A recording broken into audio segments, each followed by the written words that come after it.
فقیہ وقت، فقیہ ابن فقیہ، علوم و معارف کے بے بہا سمندر، سراپا شفقت و محبت، پیکر اخلاص و تقوی، اپنے محبین و متعلقین کے دل کی گہرائیوں میں بسنے والی شخصیت، علم و عمل کے جوڑ کی عمدہ مثال، اپنے اکابر و اسلاف کی بہترین مثال اور نشانی، اقلیم علم کے شہسوار، خاندان عثمانی کے چشم و چراغ، مایہ ناز مصنف و مؤلف، ایک منفرد محقق و مقرر، ایک مؤثر مصلح و مرشد، مجاہد و مبلغ، مفتی اعظم پاکستان، سرپرست وفاق المدارس العربیہ پاکستان، عظیم دینی درسگاہ جامعہ دارالعلوم کراچی کے محتمم اور صدر، ممتاز عالم دین حضرت مولانا مفتی محمد رفیع عثمانی مد ظلہم کی شخصیت عالم اسلام کے لیے بالعموم اور علمی حلقوں کے لیے بالخصوص ایک جانی پہچانی شخصیت ہے۔ آئیے آج اس عظیم سرفروش دین و ملت کی زندگی پر ایک طائرانہ نگاہ ڈالتے ہیں۔ حضرت مولانا مفتی محمد رفیع عثمانی مد ظلہم کے پیدائش 27 ربیع الثانی 1355 ہجری مطابق 16 جولائی 1936 عیسوی کو ہندوستان کے صوبے یو پی کے ضلع سہارنپور کے ایک قصبے دیوبند میں ہوئی۔ آپ ایک علمی اور عملی خاندان کے چشم و چراغ ہیں۔ آپ کے والد حضرت مفتی محمد شفیع رحمہ اللہ اپنے وقت کی لاجواب اور بے مثال درسگاہ دارالعلوم دیوبند کے پڑھے ہوئے اور اس درسگاہ کے استاذ اور مفتی تھے۔ چنانچہ آپ نے 5 سال کی عمر میں اپنی تعلیم کا آغاز کیا۔ قاعدہ بغدادی اپنے والد ماجد سے پڑھا، اس کے بعد اسی دارالعلوم دیوبند ہی میں قرآن کریم کا حفظ شروع فرمایا۔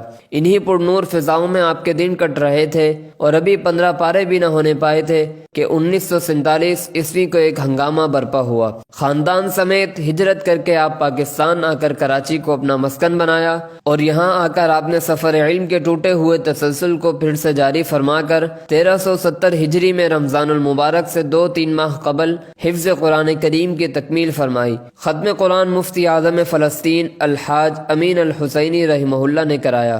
کراچی میں ابتداً نانک واڑہ کے مقام پر رہائش تھی اور یہیں پر جامعہ دارالعلوم کراچی کی داغ بیل ڈالی گئی اور آپ دارالعلوم کے سب سے ابتدائی دور کے طلباء میں سے ہیں۔ حفظ قرآن کریم کی تکمیل کے بعد درس نظامی کا آغاز کیا اور ابتدائی 3 سال کی تمام تر کتب حضرت مولانا صاحبان محمود علیہ الرحمہ سابق شیخ الحدیث و ناظم تعلیمات جامعہ دارالعلوم کراچی سے پڑھیں۔ اس کے بعد وقت کے نامور اور کبار علماء سے مختلف علوم و فنون پڑھے۔ بہترین فہم و دانش، اعلیٰ علمی ذوق، کشادہ ذہنی، لاجواب وسعت نظری، قابل ذکر باریک بینی، یہ سب خاندانی وراثت تھیں۔ چنانچہ دوران تعلیم آپ اپنے اساتذہ کے منظور نظر اور مرکز توجہ رہے اور بالآخر شعبان المعظم 1380 ہجری مطابق 1960 عیسوی میں جامعہ سے، جو کہ اس وقت تک باقاعدہ کرنگی منتقل ہو چکا تھا، سے سند فراغت حاصل کی۔ یاد رہے کہ حضرت مفتی صاحب نے اس دوران جب وہ درس نظامی کی تعلیم حاصل کر رہے تھے 1378 ہجری میں پنجاب یونیورسٹی سے مولوی فاضل کا امتحان بھی پاس کیا۔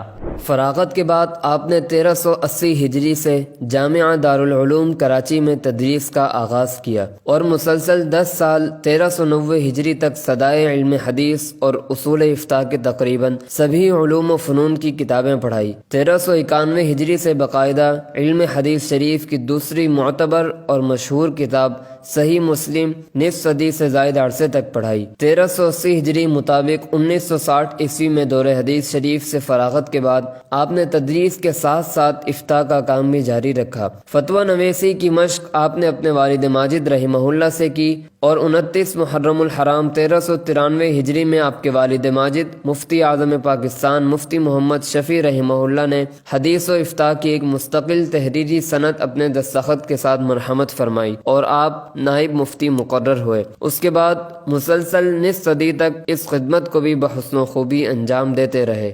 آپ نے اپنے ہاتھ سے ہزاروں فتاوی جات تحریر فرمائے۔ ان میں سے بعض فتاوی ایسے بھی ہیں جو خاصے مفصل و مدلل ہونے کی وجہ سے مستقل کتاب کی شکل میں چھپ چکے ہیں۔ ایسے تمام مقالہ جات مکتبہ جامعہ دارالعلوم کراچی نے نوادر فقہ کے نام سے شائع کیا ہے۔ آپ نے اپنے والد ماجد علیہ الرحمہ سے جو کتب سبقاً پڑھی ہیں ان کے نام یہ ہیں: موطا امام مالک، شمائل ترمذی، در مختار، شرح عقود، رسم المفتی۔ اسی طرح آپ نے بخاری شریف، حضرت مولانا مفتی رشید احمد لدھیانوی رحمہ اللہ بانی جامعۃ الرشید کراچی سے پڑھی۔ شیخ الحدیث سابق صدر وفاق مؤسس جامعہ فاروقیہ کراچی شیخ سلیم اللہ خان علیہ الرحمہ، حضرت مولانا مفتی ولی حسن ٹونکی رحمۃ اللہ علیہ، حضرت مولانا اکبر علی سہانپوری، حضرت مولانا صاحبان محمود رحمہ اللہ، سابق ناظم و شیخ الحدیث جامعہ دارالعلوم کراچی قابل ذکر اساتذہ میں سے ہیں۔ ان کے علاوہ عرب و عجم کے مشائخ سے بھی آپ کو اجازت حدیث حاصل ہے،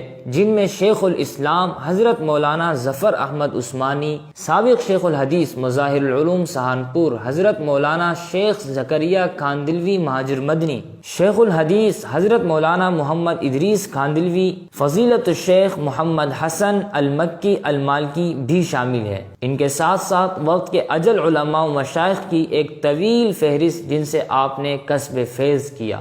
مزید یہ کہ آپ نے پوری فراغت سے لے کر تاوقت پیری درس نظامی کے تمام علوم و فنون کی کتب سمیت حدیث و افتاء کا درس انتہائی عمدگی، کمال مہارت اور خوش اسلوبی سے دیا۔ آپ کے درس کی دل نشینی، سلاست بیان اور چاشنی آپ کے شاگردوں کو ورطہ حیرت میں ڈال دیتی تھی۔ آپ مشکل سے مشکل بحث کو ایسے سہل انداز میں حل فرماتے کہ بغیر کسی الجھن اور اکتاہٹ کے ہر مسئلہ ذہن نشین ہو جاتا۔ دلچسپ لطائف، جہاندید مثالیں، حالات حاضرہ پر سنجیدگی سے پرمغز تبصرہ، دور حاضرہ میں علماء کی ذمہ داریوں کی نشاندہی حضرت کے اسباق کے ناقابل فراموش حصے ہیں۔ نطق کو سوناز ہیں تیرے لب اعجاز پر، محو حیرت ہے ثریا رفعت پرواز پر۔